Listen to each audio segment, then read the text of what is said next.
Yes. Our buddy Polo's here. Our teammate. Our Rizz Show Fast Lane Pick'em Challenge teammate, Polo. Yes. All right, so we are 0 for 1 so far this season. We'll pick it up next season. Next So week. how does that work? Again, it was not explained to me. So every week we go against them. Yeah. So it just cumulative, right? That's the way you say it? Yes. Yeah, but so essentially every week we go against them. But when it comes to getting shot, Yeah, we go against it's just We the just five go of against us. each other. It's just the five of us, and whoever has the lowest amount of picks correct will get shot. Now, let's say next week, by some odd occurrence, I lose again. I will now face 2 shots. Okay. If you lose, you face 1 shot because Okay. it's your first loss. Okay. So that's just the competition in between us. I'm not planning on losing. There's basically 2 competitions never going did. on at once. Okay, I just pick whoever has the cutest quarterback. And I That's picked, kind of close to how Moon picks I is. picked depending on which mascot could beat up the other mascot. Okay. And I'm pretty consistently okay. You're right down the I'm middle. decent. I mean, you were up there, Mr. Rizzuto. Yeah, I did. No, I did good week 1. I won the week actually for us. That's right, with 10. And if you're looking at previous standings, which I know it doesn't matter, but I was for a while there almost I think in the top 20 most of the year last year. And just I started off rough this week, Top but 20? it's okay. Is that good? Top 20 out of the out of 5,000 thousands? people that sign up. Yeah, okay. Jeff I crushed guess- last year. Yeah, Jeff finished in the great top last year. 10 last year. I guess the standards are pretty low around here. Top 20. Whoa, I mean, you are my teammate, you jerk. Speaking of low No, we're standards, not. each other up. We are, but we're not. speaking of Hey, low I standards, only look at you as a brother. they are supposedly over there doing their own shooting punishments as well. So they're The other doing people? they're doing the butt shots. You know, Yeah, but they I have- don't know if that gun is anything compared to They this put one. on their iron underwear. Yeah. They always got these thick Bunch of jeans with like 4 pockets. Big and girls things. over there, huh? Yeah, if you listen to the podcast that we did at Scott Air Force Base with those guys, Anthony Stalter fully admitted, and we did not prompt him for this, he fully admitted that he wears a specific pair of thick jeans on days that he's getting shot. He's got true Oh, so they religion go with jeans? Yeah, he's got We'll rivets hold our and- pants down like men here. We're pulling our pants down in front of other guys like dudes. men here. We're showing undies to Hey, one another. I'm pulling my pants down in front of a dude that's on his knees every week, okay? Like- so what's like the up? men He likes we it. are. And he likes it, Yeah, too. and both parties love it. And so. we love it Yes. A Mexican gave it to you today. for the first time. What did somebody say? El cartel de los Cardinals shot you Yeah, today? yeah. Cardinals Órale, cartel. órale, vatos. Watch out. Polo, Yes, sí, señor. exciting times at Very. Busch Stadium. Albert's going to get 700, isn't he? He's going to get 750. That's what. Amen. When he hit 694, I think I tweeted, he's going to 800. He'll get 800 with ease. I mean, he's on fire. I mean, obviously, we cannot go back and say, oh, if we had been healthy and the 2020 season and all that stuff, but he could have. You know, the same with Ken Griffey Jr. We look back at all of his years being hurt, being injured, and we think, wow, a healthier career would have taken him to 800. But with Albert, it's great. The way he is approaching it, the way he is thinking about it, the way he is going about it, it's just Albert. You know, there was one home run when he came off the bench with the bases loaded in the second, third inning. And I look at Benji and I'm like, why are we doing this right now? It's way too early in the game. You're already up by a run or two. I think that was why is Ollie putting him in the game now? Yeah. And he puts Albert in. And let's just say that day, the day before, I had a conversation with Albert. And he was talking about how he's so pumped up and he wants to do this. He wants to help the team. He wants to help the guys. He wants to get out there and play a little more. You know, he was feeling like a little like, I want to, like a lion, like ready to get out of the cage. And he comes out from the bench and he hits that grand slam, his first ever grand slam off the bench. And I lost it. That's the one that I totally lost it. Like I forgot what I was. And the reason I did is it was against the Milwaukee Brewers. And Christian Yelich playing he's standing on left field because he doesn't play much left field, if you know what I mean. Whoa. He's pretty bad. He's pretty bad. He's pretty bad out there. He's pretty bad out there. Savage. Okay. So he Albert, pow, he cracks it, right? So I'm looking at the ball going up, and then immediately my eyes shift to the outfielders, and I see Yelich do like the half a step, and then oh no. You know, like, oh, that's going. And when I saw that, the fan inside of me just went on and on about Albert. And And like I tell people, I open my mouth, things come out, and luckily nothing bad so far. Well, Albert, he seems to be locked in now. He's got, what, 3 away from 700. Yeah. Are pitchers just going to want him to hit it out, or is he going to get some meatballs? I don't think so. I don't think so, because we saw it against the Pirates this series, and we saw it against the Reds before. The teams that are basically out of contention, they are still fighting. They are still making the right moves. You know, lefty against lefty, right against righty. They put in players at different times, and you think, well, your season is over. Just let the kid play. You know, this 22-year-old guy pitching for the first time in the big leagues, or a 30-year-old pitcher or player, hey, he just made it to the big leagues for the first time. Let him play. But no, they are managing the way that the game is supposed to be managed. And the next couple of games is going to be against Milwaukee, and they're still in the hunt. You know, Milwaukee, they're 8 games behind the Cardinals, and then 2.5, I believe, behind the Padres or the Phillies for the wild card. So they want to win. They want to win. Yeah, it's crazy because it's early, and this started basically mid-August. The real excitement around this team, you know, with Albert getting close, with Molina's picking it up. There's really a playoff atmosphere. Yeah, man. And every game is exciting. And let's not forget the grinder. You know, once a team has a gimmick, by the end of the season, you know that team is together. Yeah. And I feel this team, it took a little bit. You know, from Albert coming in with Wainwright, with Yadi, hey, where is he not?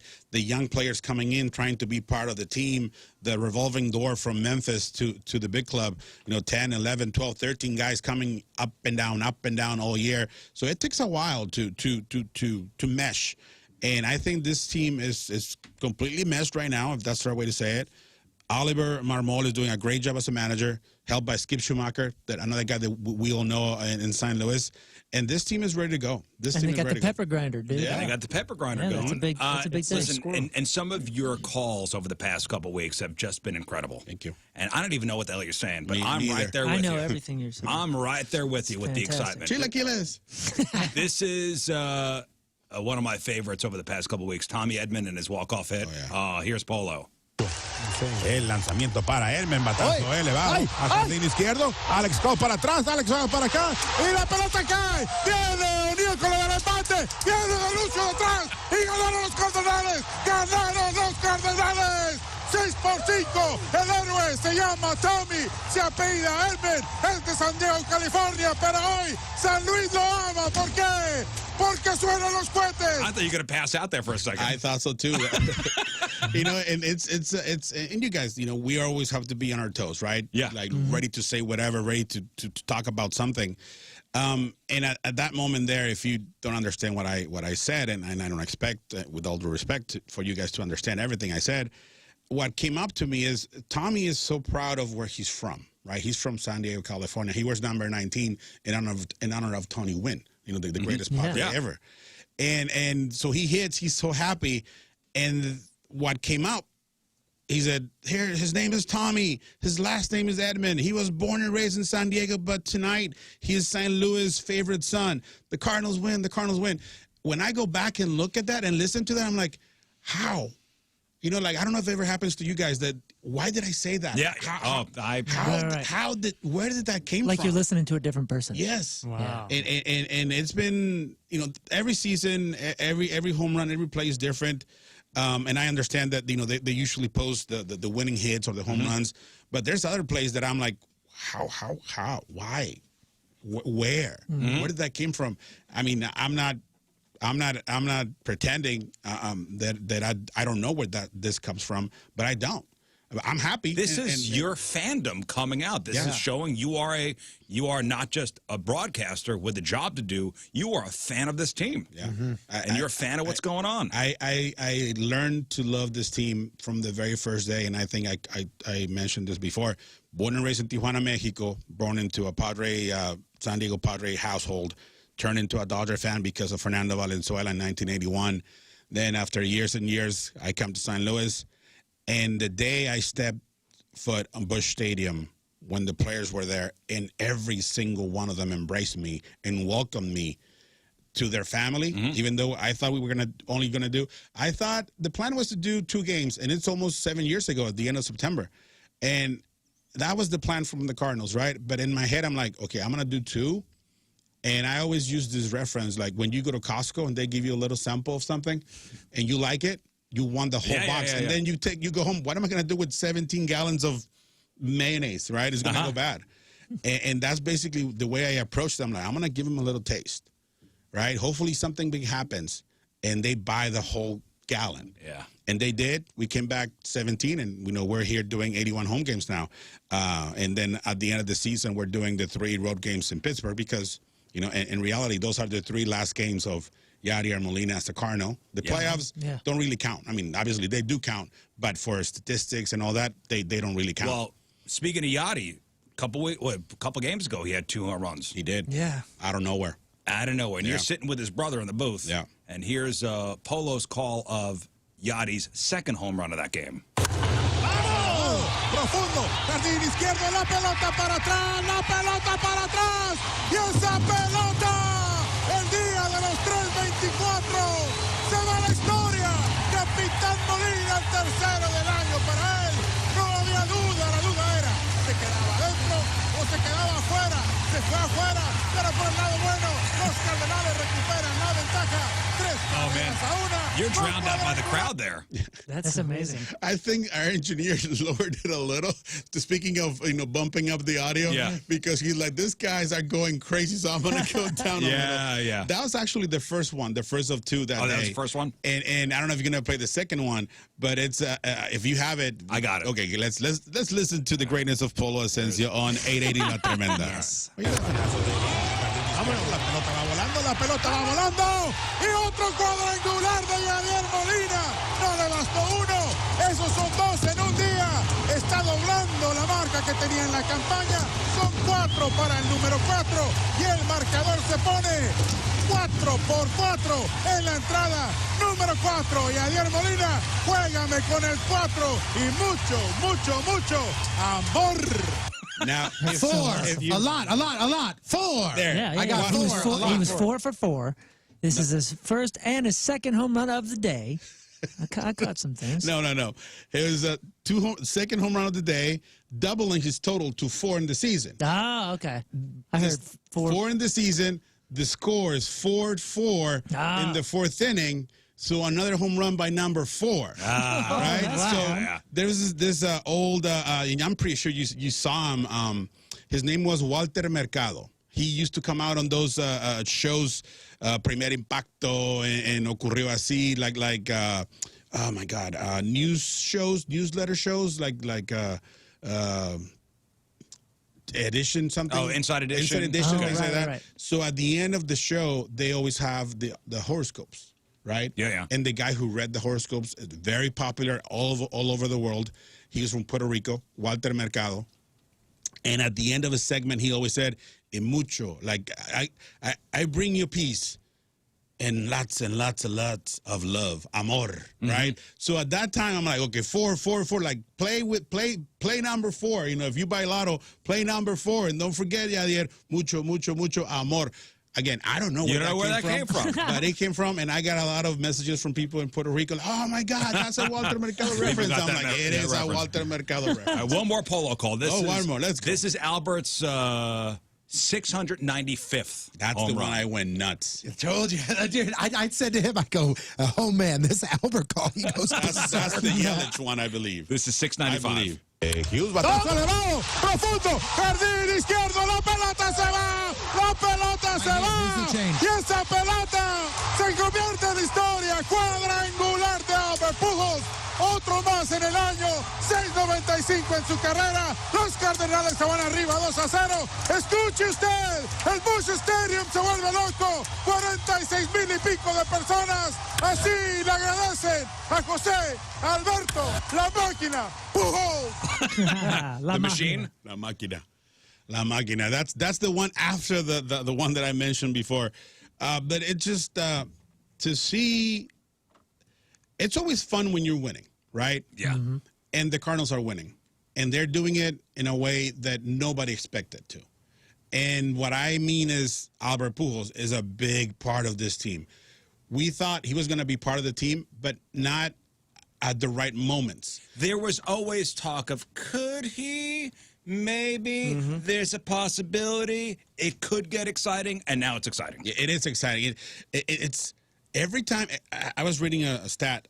Every home run he has hit, he has 17 now, I believe 18, has come either with the Cardinals like losing, tied, or up by a run. It never comes. It's never like when they're 13-2. No. It's like to get them tied or flip the score. Yeah. So in that, if you ask me, it's clutch. That's not only huge for obviously the team, but that's huge to show that he's not hitting these home runs on aching pitchers. No. You know what I mean? He's hitting these home runs in good situations, competitive moments with the best pitcher that could be out there. Which brings me to, so let's say he's got $6.99, right? Oh man, I was gonna ask this exact question. Here, you got an inside track with a lot of these players, and you can catch the tones of some of these younger pitchers and things. It's $6.99, and we're playing a team that's not the Brewers or somebody that's not in contention, like you mentioned. I forget what the schedule is, but let's say we're playing the Pirates or whatever. Is a 25-year-old pitcher that now has found himself in the moment, and here comes Albert, and there's $6.99. Is there something in the back of his head that's like, you know, it's not talked about often, but when the record would be hit, there is a chance that my name is mentioned. I hit it off every year who was pitching off of when McGuire hit 61. So you become a part of that moment. Wow. You become a part of history. Are there pitchers? Are they thinking about that? Honestly. I once talked to Al Downing. If anybody knows who Al Downing is, he's a pitcher from the Dodgers from the early 70s. He is the one who gave up home run 716 to Hank Aaron to pass 715 to pass Babe Ruth. And I had a chance to talk to him more than once, and I asked him, hey, what do you feel when you see that? He says, my neck still hurts because he hit it so hard. I went like this. It would be a whiplash. Yeah. And he said, now I have embraced that moment, but before I hated it because everybody will bring it up. Like everybody, hey, so you gave up that home run. You gave up that home run. I don't think anybody wants to be known as the guy. Even though he has hit home run over 451 pitchers. Right. I don't think you want to be the one attached to that. Oh, you Yeah, because Al Downing, if you type into it in Google, like the first thing that pops up is Hank Aaron. Sure, but but you're attached to the moment. You're attached to a huge moment. Yeah, now your name is like, hey, not only am I a part of this record, but hey, I was playing professional baseball with Hank Aaron. Yeah, but as a youngster, you don't want to. It's tough to see that cool thing in the future. You know what I mean? I suppose so. You're on the my losing question. end of a winning moment for somebody else. Yeah. Here's my question, and this is where I thought you were going with this, Moon. So let's say he's got $6.98. He ain't coming back. That was my question. $6.98, and all of a sudden it's the end of the season, last game of the year. He's got a chance to hit 2 home runs. Let's say he even gets 1. Now he's at $6.99. Season's over. He's done at $6.99. If he plays next year, he could pass Ruth. He could pass Babe Ruth if he plays another year. Yeah, I think so too. But again, you hear it a lot. The grind of 20 plus years, waking up, getting ready, keeping his body ready. And this season, when he was not signed, he was grinding it. He was working out. He was trying. He was playing baseball in some park in L.A., trying to keep ready in case somebody called. And one day I'll tell the story, not today, maybe in 5 years, when he's in the Hall of Fame, how that happened. Again, in my life, I've been the fly on the wall. Like you, oh man, I wish I was the fly on the wall. Like your favorite musician. Oh, I wish when this and this were talking or creating this song, I wish I could have been there. Well, I was there when Albert basically said, hey, I wanna play, and I want to play with the Cardinals. And that was pretty cool. That was a pretty cool moment. Perhaps it'd be a nice chapter in the book. But going back to Tony's question, I've heard a lot of conversations. And when he was getting hot, when he was getting to the 690s, Yadi asked him one day after a game, he's like, hey, Albert, everybody's there, the scrum, the reporters, and then Yadi pretends to be one of the reporters, like, hey, Albert, so if you hit 699, are you coming back? And then he looks at Yadi, he's like, only if you come back. And then Yadi's like, no chance. And then Albert's like, okay, then it's 699. And then he told him, my goal. They had a goal together, right? Obviously, Yadi as a cheering for his brother, they had a goal 697. They wanted to be number 4.